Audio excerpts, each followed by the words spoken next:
तो स्वागत है आप सभी को मेरे इस न्यू वीडियो में। इस वीडियो में हम विज्ञान भाग 3 कक्षा 8 का अध्याय 15 जंतु में प्रजनन को देखने वाले हैं। तो चलिए अध्याय में चलते हैं। अध्याय में जाने से पहले आप लोग को बता दूं कि पीछे के सारे जो भी वीडियो यानी अध्याय हैं, इन सभी अध्याय को मैं वीडियो के माध्यम से पढ़ा चुका हूँ। तो आपको अगर देखना है पीछे वाले सारे अध्याय को, आप मेरे प्लेलिस्ट में चले जाइए, ठीक है, उसमें मिल जाएगा। तो चलिए अध्याय पर चलते हैं। तो ये रहा हमारा अध्याय जंतु में प्रजनन, ठीक है। तो देखिए जंतु में प्रजनन, तो सबसे पहले इस वीडियो में हम जानेंगे कि जंतु में प्रजनन कैसे होता है। जैसे आप लोग को बता दें, जैसे आप देखे होंगे कि जो दो आदमी होते हैं, ठीक है, एक औरत और आदमी, फिर उसके संतान होते हैं, है ना, फिर उसके वो सभी 3 परिवार हो जाते हैं।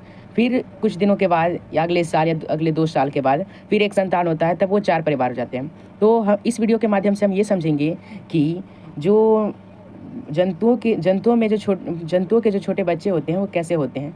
तो सबसे पहले हम जानेंगे प्रजनन किसे कहते हैं। तो चलिए इसका डेफिनेशन लिख लीजिए। तो देखिए प्रजनन का जो डेफिनेशन है, जिसे इंग्लिश में रिप्रोडक्शन कहते हैं, वह प्रक्रिया जिसके द्वारा कोई जीव अपनी प्रजाति से दूसरे जीवित प्राणी को उत्पन्न करता है, ठीक है। इसे अच्छे से समझ लेते हैं, ठीक है। जैसे मेरे कहने का तात्पर्य यह है कि अपने वंश वृद्धि एवं जाति की निरंतरता बनाए रखने के लिए सभी जीव जो है एक विशेष प्रकार की क्रिया करते हैं, जिसे क्या कहते हैं, प्रजनन। देखिए प्रजनन के उपरांत संतति की उत्पत्ति होती है। जंतुओं की संतति अलग अलग नामों से जाने जाते हैं, ठीक है, जिसमें से बहुत अलग अलग नाम आप बता सकते हैं। जैसे देखिए उदाहरण में बता दें, जैसे कि कुत्ते को हम क्या कहते हैं, पिल्ला, है ना। तो इसे समझने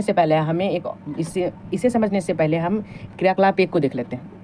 तो देखिए आप सभी जानते हैं कि कुछ जो जंतु होते हैं वो अंडे देने वाले होते हैं और कुछ डायरेक्ट संतान यानी कि बच्चे देते हैं, है ना। तो इस कॉलम में आपको वैसे जंतुओं का नाम लिखना है, ठीक है, जो अंडे देते हैं, और वैसे जंतुओं का नाम लिखना है जो डायरेक्ट बच्चे देते हैं, वो अंडे नहीं देते हैं। अब हिंट देने के लिए अगर हिंट की बात करें तो मैं आपको बता दूं कि जिस जंतुओं के कान को हम देख सकते हैं वह समझ लीजिए डायरेक्ट अपना शिशु उत्पन्न करता है। शिशु मतलब नवजात शिशु, मतलब तुरंत हुआ बच्चा, ठीक है। अब अंडे देने वाले जंतु, तो इसके जो कान होते हैं वो नहीं दिखते हैं। जैसे हो गया आप तोता का ले लीजिए, कौवा का ले लीजिए, कोयल का ले लीजिए, ठीक है। तो ठीक है, तो इन सभी के जो होते हैं कान नहीं दिखते हैं। लेकिन वही गधा हो गया, मनुष्य हो गया, गाय हो गया, भैंस हो गया, इन सभी के कान हमें दिखते हैं, इसलिए ये सभी डायरेक्ट संतान उत्पन्न करते हैं। तो चलिए और आगे चलते हैं। तो देखिए पौधे की तरह जंतु भी प्रजनन करते हैं, ठीक है। पौधे आप पिछले कक्षा में पढ़ चुके हैं कि पौधे कैसे प्रजनन करते हैं, ठीक है। तो पौधे की तरह जंतु भी प्रजनन करते हैं, 7वीं क्लास में आप पढ़े थे, ठीक है। तो देखिए प्रजनन की जो होती है वो 2 विधियाँ होती है। एक अलैंगिक प्रजनन जिसे असेक्सुअल रिप्रोडक्शन कहते हैं, और एक लैंगिक प्रजनन जिसे सेक्सुअल रिप्रोडक्शन कहते हैं।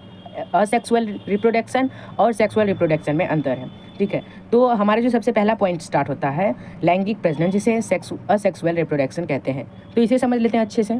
तो ये रहा आपका अलैंगिक रिप्रोडक्शन, ठीक है, यानी कि असेक्सुअल रिप्रोडक्शन। देखिए इस प्रक्रिया में अपनी जाति की निरंतरता बनाए रखने के लिए केवल एक ही जनक द्वारा प्रजनन किया जाता है, ठीक है। यानी कि इस विधि में जो प्रजनन के लिए सिर्फ एक ही जनक की ज़रूरत होती है, ठीक है। और इस क्रिया में किसी प्रजनन अंग की आवश्यकता नहीं होती है, ठीक है। अब देखिए इसके प्रकार है, देखिए अलैंगिक प्रजनन के प्रकार, ठीक है, जिसे इंग्लिश में कहते हैं टाइप्स ऑफ असेक्सुअल रिप्रोडक्शन, ठीक है। तो अलैंगिक प्रजनन जो होता है यह कई प्रकार के हैं, परंतु आपकी बुक 8 क्लास में केवल 2 ही प्रजनन की विधियाँ बताया गया है अलैंगिक प्रजनन में। जैसे एक हो गया मुकुलन, एक हो गया द्विखंडन। सबसे पहले जान लेते हैं मुकुलन किसे कहते हैं। तो किसी जीव के शरीर से बाहरी सतह की कोशिकाओं में समसूत्र विभाजन से एक उभार बनता है, जिसे हम मुकुलन कहते हैं, ठीक है। अब जैसे हो गया हाइड्रा, ठीक है, अब इसे हम अच्छे से समझ लेते हैं। तो देखिए आपकी बुक में जो हाइड्रा का चित्र है ये इस प्रकार है, ठीक है। तो देखिए हाइड्रा में क्या होता है कि सबसे पहले यहाँ से छोटा सा निकलने लगता है, ठीक है, और फिर ये बड़ा हो जाता है ना, ये अंग इसका निकलने लगता है, ठीक है। और धीरे धीरे करके ये क्या हो जाता है, एक तरह से पूरा अलग ही हो जाता है, जिससे 2 नए जीव बन जाते हैं। पहले एक था, ठीक है, इससे छोटा सा निकल के विकसित होकर फिर ये इधर से अलग हो जाएगा, ठीक है, और फिर ये 2 हो जाएगा, है ना। तो हाइड्रा में मुकुलन द्वारा प्रजनन होता है, ये भी ध्यान रखिएगा, ठीक है। और दूसरा देखते हैं। तो देखिए दूसरा जो था द्विखंडन, कोई कोशिका का दो भाग में विभाजन होकर दो नई कोशिका का निर्माण करना, यानी कोई कोशिका दो भाग में जब बढ़ जाता है, ठीक है, और एक दो नई कोशिका का निर्माण कर लेता है तो वह द्विखंडन कहलाता है, जैसे अमीबा, ठीक है। अब इसे भी अच्छे से समझ लेते हैं। सबसे पहले देखिए ये कोशिका है, ठीक है, आपके बुक में, ठीक है, आप ये जानते हैं कि अमीबा जो है ये अमीबा है, ये कोशिका ही है एक प्रकार का, ठीक है। तो अमीबा जो है आप जानते हैं कि ये एक कोशिकीय सूक्ष्म जंतु है। इसकी बनावट के विशेष में आप पहले की कक्षा में जान चुके हैं। कोशिका के मध्य केंद्रक होता है। केंद्रक जो होता है वह परिपक्व होकर दो भागों में बंटने लगता है, ठीक है, जिससे प्रजनन कार्य प्रारंभ हो जाता है, ठीक है। और धीरे धीरे करके ये क्या होता है कि यह पूर्ण रूप से दो केंद्रक में बदल जाता है, और फिर क्या होता है ये दोनों अलग हो जाते हैं एक प्रकार से, ठीक है। और अंतिम में क्या होता है कि यह दोनों अलग हो जाते हैं। तो देखिए इस प्रकार के जो प्रजनन को हम क्या कहते हैं, इस प्रकार के अलैंगिक प्रजनन में कोई एक जीव विभाजित होकर दो संतति उत्पन्न करता है, इसे हम क्या कहते हैं, द्विखंडन, ठीक है। इसे भी ध्यान में रखिए, ये जो चैप्टर है ये आपके लिए बहुत ही महत्वपूर्ण है, इसे कृपया करके अच्छे से देखिए, ठीक है। और जो भी नोट्स लिखा है उसे आप अच्छी तरह से याद कर लें, ठीक है। और यही आगे चल के बहुत ही विस्तारित में हो जाता है, ठीक है, परिवर्तन, इसलिए आप इस पर ज़्यादा डीप में स्टडी करें, ठीक है। तो चलिए और आगे चलते हैं। अब देखिए आप तो ये तो जान चुके हैं कि अलैंगिक प्रजनन जिसे असेक्सुअल रिप्रोडक्शन कहते हैं उसे आप अच्छी तरह से समझ चुके हैं। अब लैंगिक प्रजनन को समझते हैं अच्छे से, ठीक है। तो देखिए ये लैंगिक प्रजनन जिसे सेक्सुअल रिप्रोडक्शन कहते हैं, इस प्रक्रिया में अपनी जाति की निरंतरता बनाए रखने के लिए दो जीवों की आवश्यकता होती है। वो कौन से जीव हैं, एक नर और एक मादा, ठीक है। और इस प्रक्रिया में प्रजनन तंत्र की आवश्यकता होती है, ठीक है। अब सबसे पहले आपके अध्याय में जो दे रखा है, आप सभी यानी कि आप सभी पौधे में प्रजनन की जो प्रक्रिया है उसे समझ चुके हैं, क्लास 7 में आपका अध्याय था, ठीक है। और इस अध्याय में आप मानव प्रजनन तंत्र के बारे में जानेंगे, ठीक है। तो अगर आप पीछे वाले यानी कि पौधे में कैसे रिप्रोडक्शन होता है वो नहीं समझे हैं तो कृपया करके मुझे आपसे निवेदन है कि आप उसे अच्छी तरह से समझ लें, क्योंकि वो भी आपके लिए बहुत ज़रूरी है, ठीक है। तो चलिए मानव प्रजनन तंत्र में जानते हैं। तो आपका जो मानव प्रजनन तंत्र है इसमें दिया गया है कि पुरुषों के उदर के नीचे अंडा के आकार का एक जोड़ा यानी विर्षण होता है, जिसे हम इंग्लिश में टेस्टिस कहते हैं, ठीक है, जो नर युग्मक यानी मेल जेमेंट, ठीक है, अर्थात शुक्राणु यानी स्पर्म उत्पन्न करता है। इससे जुड़ी हुई एक जोड़ा शुक्राणु नलिका होता है, ठीक है, जिससे शुक्राणु गति करता हुआ शिशन के मध्य से बाहर निकल जाता है, ठीक है। और शुक्राणु लाखों की संख्या में निकलते हैं। ये सूक्ष्म तथा एक कोशिकीय संरचना होती है, ठीक है। अब देखिए अगर आप सूक्ष्मदर्शी की सहायता से देखेंगे तो शुक्राणु का आकार कुछ इस प्रकार होता है, ठीक है, और इसके पीछे पूंछ नजर आती है, ठीक है। ये तो आप समझ गए। अब देखिए आगे दे रखा है कि स्त्रियों में नाभि के नीचे शरीर के अंदर मादा प्रजनन अंग स्थिर होता है। इन अंगों में एक जोड़ा अंडाशय, ठीक है, ओवरी, एक जोड़ा अंडावहिनी, ठीक है, तथा एक गर्भाशय होता है, ठीक है। और प्रत्येक माह, ठीक है, जब यह प्रक्रिया स्टार्ट हो जाती है यानी कि शुक्राणु जब समझ लीजिए अंडाशय में चला जाता है तो प्रत्येक माह किसी एक अंडाशय से एक शुक्राणु अर्थात मादा युग्मक नरमोचित होकर अंडावहिनी में पहुंचता है। अंडाणु भी एक कोशिकीय संरचना है। अंडावहिनी में शुक्राणु आकार अंडाणु से संलयित होता है। संलयित की क्रिया में निषेचन कहलाता है, ठीक है। यानी संलयित की क्रिया क्या कहलाता है, निषेचन, इसे भी ध्यान में रखिए और आप इसे लिख लीजिए, ठीक है, किसी कॉपी में। अब निषेचन के बाद यह संरचना गति करते हुए गर्भाशय में आकर रोपित हो जाता है और निषेचित अंडाणु को युग्मनज कहते हैं, ठीक है। ये भी ध्यान रखिए युग्मनज किसे कहते हैं। और युग्मनज की कोशिकाएं विभाजित होने लगती है जो परिवर्धित होकर भ्रूण में परिवर्तित हो जाती है, ठीक है।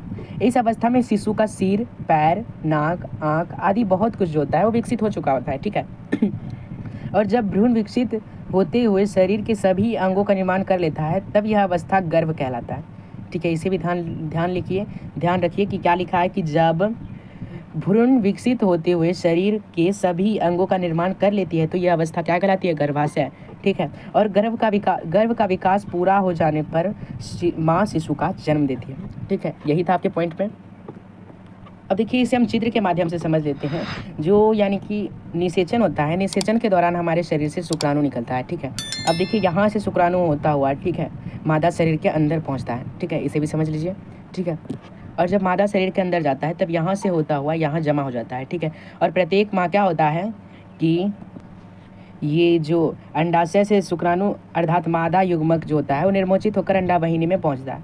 अंडावहिनी जो है यहाँ होता है, ठीक है, यहाँ पे पहुँचता है, ठीक है। और अंडाणु से संलयित होता है, ठीक है, इसे भी आप समझ लिए बढ़िया से। और आगे देखते हैं। अब देखिए शुक्राणु, ठीक है, इसे भी समझ लीजिए, नोट्स लिखा रहे हैं, ठीक है, आप लिख लीजिए। तो शुक्राणु पुरुष के प्रजनन को यानी शुक्राणु पुरुष प्रजनन कोशिकाएं हैं जो मनुष्य के शरीर में बनते हैं, ठीक है। इसका निर्माण पुरुषों से अंडकोश में होता है। यह पुरुष के प्रजनन तंत्र का एक हिस्सा है जो आगे गर्भाशय के आगे बढ़ाने के लिए महिला के अंडे के साथ मिल जाता है, ठीक है। इसे समझ लीजिए और लिख लीजिए। आगे देखिए, हम जो निषेचन देखे थे, ठीक है, निषेचन जंतुओं में मादा के अंडाणु और नर के शुक्राणु मिलकर एक साथ होते हैं तो इसे निषेचन कहते हैं। यानी मादा और नर एक साथ मिलते हैं तो ये प्रक्रिया क्या कहलाती है? निषेचन, ठीक है। निषेचन दो प्रकार की होती है, एक आंतरिक निषेचन, एक बाह्य निषेचन। आंतरिक निषेचन तब होता है जब निषेचन जीव के शरीर के अंदर होता है, और बाह्य निषेचन वह प्रक्रिया है जिसके द्वारा नर और मादा युग्मक मादा शरीर से संलयन होता है, ठीक है। इसे भी लिख लीजिए। अब देखिए, इसे समझ लीजिए कि पुरुष और स्त्री, ठीक है। देखिए, पुरुष को क्या कहते हैं? पुरुष में नर युग्मक होता है, ठीक है, और ये मादा युग्मक है, ठीक है। देखिए, पुरुष के पास शुक्राणु होता है और स्त्री के पास अंडाणु होता है, ठीक है।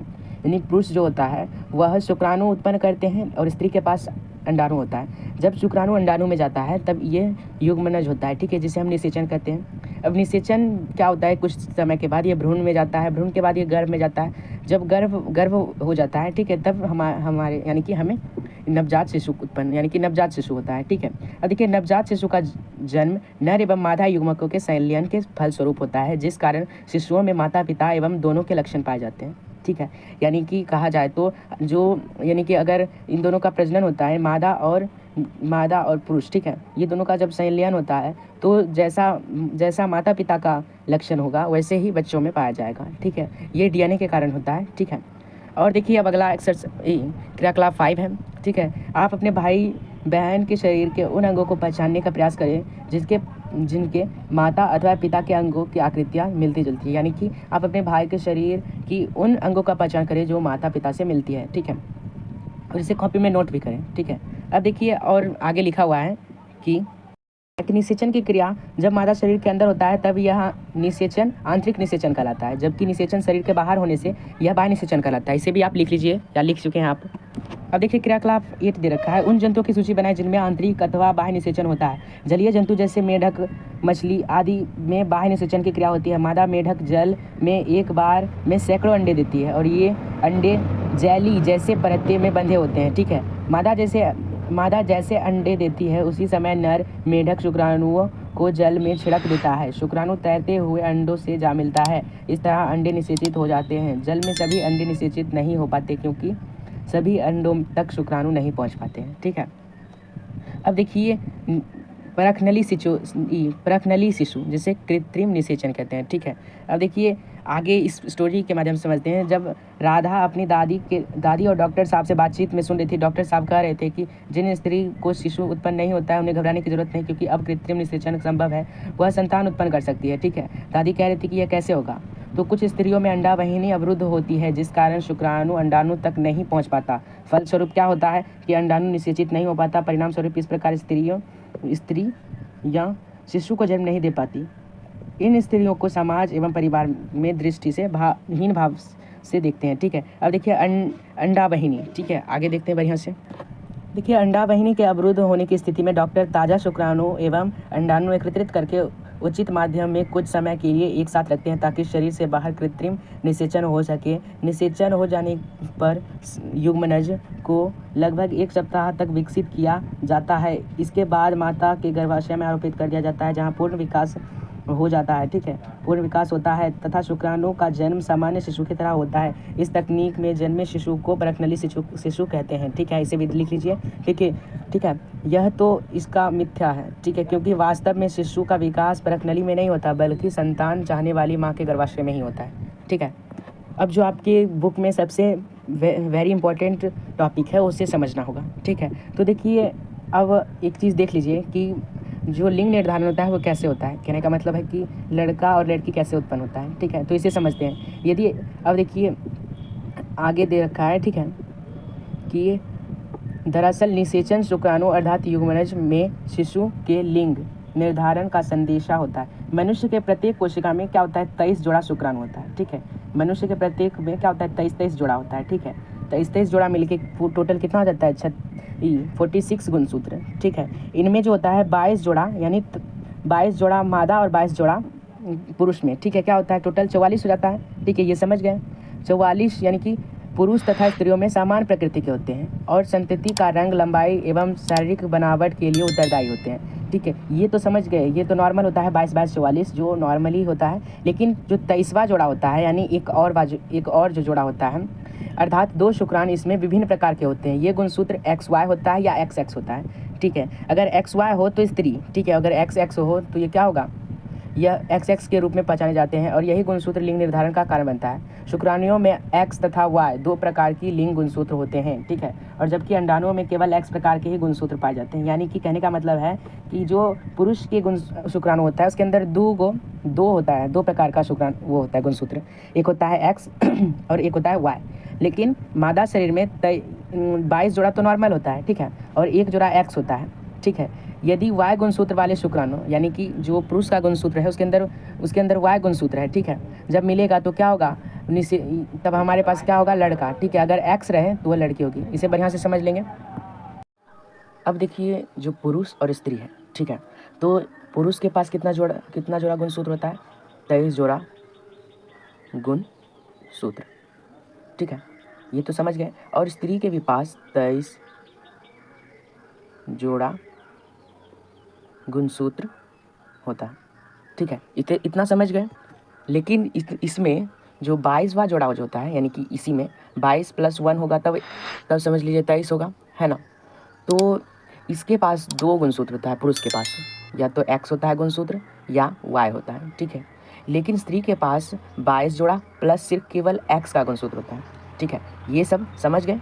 अब देखिए अगर आप समझ लीजिए, जैसे इधर से 22 जोड़ा आया, ठीक है, इधर से भी 22 जोड़ा आया, तो टोटल 44 जोड़ा आया और प्लस, ठीक है, अगर पुरुष X गुणसूत्र देता है, ठीक है, तो X गुणसूत्र, और महिला के पास तो X होता ही है तो X गुणसूत्र, तो अगर दोनों यानी 44 + XX गुणसूत्र हुआ तो हमारे पास क्या प्राप्त होगा, लड़की, ठीक है, तो इससे हमें लड़की प्राप्त होगा। वहीं अगर समझ लीजिए ये 22 दिया, ये 22, दोनों मिलके टोटल 44 हो गया, ठीक है, और पुरुष अगर Y गुणसूत्र देता है, ठीक है, और स्त्री के पास तो X होता है, तब ये क्या होगा हमारे पास, लड़का। इतना समझ गए। तो यही सब होता है, ठीक है, ज़्यादा कुछ बड़ा नहीं था, इसे अच्छे से समझ लेना है, ठीक है। तो क्या होता है 23 जोड़ा होता है, टोटल कितना होता है 46 गुणसूत्र, ठीक है। अब देखिए 46 में 44 तो बराबर समान आकृति के होते हैं और मादा में तो केवल X गुणसूत्र होता है, लेकिन मेल में जो होता है पुरुष में वह X एंड Y होता है, ठीक है। इन दोनों में से कोई एक आ सकता है, ठीक है। जैसे अगर X गुणसूत्र आया और ये भी X मिल गया तो दोनों X मिलके क्या होगा, लड़की पैदा होगा। और वहीं अगर Y गुणसूत्र पुरुष की तरफ से आया, ठीक है, और स्त्री के पास तो X ही होता है, तो 44 + YX ये गुणसूत्र लड़का का है, ठीक है, और 44 + XX ये लड़की का गुणसूत्र है। बस इतना ही था इसके अंदर। तो अब मैं आशा करता हूँ कि आप ये लिंग निर्धारण अच्छी तरह समझ गए, ठीक है, और आगे चलते हैं। अब देखिए अपना अभ्यास प्रश्न को हल करते हैं। तो देखिए इसके अंदर हमें क्या करना है, सही विकल्पों का चयन करना है। जीवों की निरंतरता के लिए आवश्यक है, तो ऑप्शन है पाचन, श्वसन, प्रजनन और संचरण। तो इसका सही उत्तर है प्रजनन, ठीक है। जीवों की निरंतरता के लिए क्या आवश्यक है, प्रजनन, ठीक है। अब देखिए अलैंगिक प्रजनन में भाग लेते हैं, तो देखिए अलैंगिक प्रजनन में केवल एक ही जीव भाग लेते हैं, ठीक है, और लैंगिक प्रजनन में भाग लेते हैं तो नर और मादा, तो एक नर एवं एक मादा अथवा उभयलिंगी, ठीक है, तो ये हो जाएगा इसका, ठीक है। अब देखिए आंतरिक निषेचन होता है, आंतरिक निषेचन आपको बताया मादा शरीर के अंदर होता है, ठीक है, इसका ये हो गया। अब देखिए मादा के जननांग है, तो देखिए वृषण, ठीक है, ये भी पुरुष का है जननांग, शिशन भी पुरुष का, ठीक है, शुक्राव वहिनी भी पुरुष का, लेकिन गर्भाशय मादा का जननांग, ठीक है। अब देखिए नीचे जो है, जो सरल कथन के सामने सत्य कथन के सामने सही का निशान लगाना है और असत्य कथन के सामने गलत का निशान लगाना है। तो अमीबा मुकुलन द्वारा प्रजनन करता है, नहीं गलत है, अमीबा द्विखंडन द्वारा प्रजनन करता है। अच्छा, मेढक में बाह्य निषेचन होता है, तो सही, ठीक है। अब देखिए अलैंगिक प्रजनन की क्रिया में निषेचन होता है, अलैंगिक प्रजनन की क्रिया से निषेचन होता है, तो देखिए इसका उत्तर है गलत, क्योंकि अलैंगिक प्रजनन की क्रिया में निषेचन नहीं होता है, ठीक है। अच्छा, शुक्राणु नर युग्मक है, तो ये सत्य है, ठीक है। अंडाशय से शुक्राणु निकलते हैं, नहीं, अंडाशय से शुक्राणु नहीं निकलता है, ये तो स्त्री मादा का जननांग है ना। अब आगे देखिए क्या है, तो देखिए अगला हमारा क्वेश्चन है क्वेश्चन नंबर 3, प्रजनन से आप क्या समझते हैं? इसका उत्तर है, तो इसका उत्तर होगा, अपने वंश एवं जाति की निरंतरता बनाए रखने के लिए सभी जीव एक विशेष प्रकार की क्रिया करते हैं जिसे प्रजनन कहते हैं। ठीक है, और आगे चलते हैं। अब देखिए आपका क्वेश्चन नंबर 4 है, अलैंगिक प्रजनन तथा लैंगिक प्रजनन में विभेद यानी अंतर बताइए। तो इसका उत्तर है, आंतरिक निषेचन तब होता है, सॉरी आपको बताते हैं उसका उत्तर। तो देखिए लैंगिक प्रजनन जिसे असेक्सुअल रिप्रोडक्शन कहते हैं, असेक्सुअल, ठीक है। तो इस प्रक्रिया में अपनी जाति की निरंतरता बनाए रखने के लिए एक ही जनक द्वारा प्रजनन की आवश्यकता होती है और इस क्रिया में किसी प्रजनन अंग की आवश्यकता नहीं होती है। और वहीं लैंगिक प्रजनन जिसे सेक्सुअल रिप्रोडक्शन कहते हैं, इस प्रक्रिया में अपनी जाति की निरंतरता बनाए रखने के लिए 2 जीवों की आवश्यकता होती है और इस प्रक्रिया में प्रजनन तंत्र की आवश्यकता होती है। इसका उत्तर यही था। अगला देखते हैं। तो देखिए अगला हमारा क्वेश्चन है कि आंतरिक निषेचन तथा बाह्य निषेचन में अंतर बताएं। तो इसका उत्तर है, आंतरिक निषेचन तब होता है जब निषेचन जीव के शरीर के अंदर होता है, वहीं बाह्य निषेचन वह प्रक्रिया है जिसमें नर और मादा युग्मक मिलकर शरीर में संलय होता है। ठीक है, अब देखिए आपका अगला क्वेश्चन है कि शिशु के लिंग निर्धारण का क्या अर्थ है। तो देखिए शिशु का जो लिंग निर्धारण होता है जैसे लड़का या लड़की, तो इसका क्या अर्थ है। तो देखिए इसका उत्तर है कि शिशु के लिंग निर्धारण का अर्थ दरअसल निषेचन अंडाणु अर्थात युग्मनज में शिशु के लिंग निर्धारण का संदेश होता है। मनुष्य में शिशु के निर्धारण का संदेश होता है। ठीक है, अब देखिए मनुष्य के प्रत्येक कोशिकाओं में 23 जोड़ा अर्थात 46 गुणसूत्र होते हैं, जिसमें से 22 जोड़े अर्थात 44 गुणसूत्र जो है मादा एवं स्त्रियों में समान प्रकृति के होते हैं और संतति का रंग, लंबाई, इन सभी का बनावट के लिए यही उत्तरदायक होता है। लेकिन जो एक गुणसूत्र जो दो जो गुणसूत्र होता है यानी 44, ठीक है, और अगला जो गुणसूत्र होता है 22 22 23वां जोड़ा, यह होता है अलग अलग। ठीक है, तो इसे समझ लिया आप। अगर आपको ज़्यादा विस्तार रूप में लिखना है तो आप यहाँ से लेकर यहाँ तक उत्तर लिख सकते हैं। ठीक है, तो आगे देखते हैं अब अगला क्वेश्चन। तो देखिए हमारा अगला क्वेश्चन है कि क्या होगा यदि शुक्राणु को अंडाणु से नहीं मिलने दिया जाए। तो देखिए इसका नेचुरल आंसर है कि यदि शुक्राणु को अंडाणु से नहीं मिलने दिया जाएगा तो फलस्वरूप प्रजनन की जो क्रिया है वो संपन्न नहीं हो पाएगी। ठीक है, तो यही था इसका उत्तर। अच्छा, क्या शिशुओं के लिंग निर्धारण के लिए स्त्री उत्तरदायी है? यदि नहीं तो समाज एवं परिवार के लोगों को आप कैसे समझाएंगे। तो देखिए क्या जो शिशु होता है, नवजात शिशु यानी नया लड़का, ठीक है, या लड़की, तो उसका लिंग जो निर्धारण का कारण जो है वो स्त्री है, यदि नहीं तो कैसे। तो देखिए आपको बता दिए थे कि मादा के शरीर में जो गुणसूत्र, मादा में जो गुणसूत्र होता है 23 जोड़ा, ये तो 22 + x होता है। ठीक है, यानी कि नेचुरल होता है। लेकिन जो पुरुष में गुणसूत्र होता है यही लड़का और लड़की बनाने का कार्य करता है। अगर ये गुणसूत्र x भेजा तो क्या होगा, लड़की होगा, अगर y भेजा तो लड़का होगा, है ना। तो इसका जिम्मेदारी कौन है, पूर्ण रूप से मेल। ठीक है, ये इसका यही उत्तर था। तो इस प्रकार आपका सारा क्वेश्चन आंसर समाप्त हुआ। आशा करता हूँ आप लोगों को ये वीडियो अच्छी लगी होगी और हमारी वीडियो को सब्सक्राइब जरूर करें। मिलेंगे कभी और वीडियो में, तब तक के लिए बाय बाय।